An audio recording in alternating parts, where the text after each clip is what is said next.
আমি এখন বর্তমান যে জায়গা থেকে দাঁড়িয়ে ভিডিও করছি এটা খামিজের একটা স্থান, অথচ আভা ডিস্ট্রিক্ট আর কি, কিন্তু খামিজ একটা স্থান আর কি। আভা আর খামিজের একটা ডিস্টেন্স আছে। তো আমি যেখানে দাঁড়িয়ে আছি সেটা অনেক উঁচু একটা পাহাড়, ওই স্থানের সবচেয়ে বড় পাহাড় আর কি। তো সেখান থেকে আমি যে সাইডটা আর কি ভিডিও করছি এটা হচ্ছে আর কি মানে আভা সাইড। তো এখান থেকে দেখতে আলহামদুলিল্লাহ এত এত ভালো লাগছে, আমার এত ফিলিংস কাজ করছে ভিতরে। এই অনুভূতি আপনি স্বচক্ষে না দেখলে আপনি বোঝাতে পারবো না।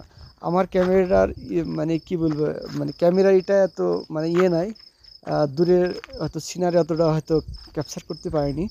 তো যতটুকু পারছি আমি আমার স্মৃতিকে ধরে রাখার জন্য করছি। তো আলহামদুলিল্লাহ আপনাদের হয়তো মানে অতটা আপনি বুঝতে পারবেন না ভিডিওটা দেখা তো ওইভাবে, কিন্তু আসলে আলহামদুলিল্লাহ অনেক সুন্দর। মেঘ কটা মনে হচ্ছে বিল্ডিং সাথে লেগে আছে, আবার কিছু বিল্ডিং আছে পাহাড়ের উপরে, কিছু নিচে, এই সব মিলিয়ে আসলে আলহামদুলিল্লাহ অনেক ভালো। সবাই ভালো থাকবেন। আসসালামু আলাইকুম।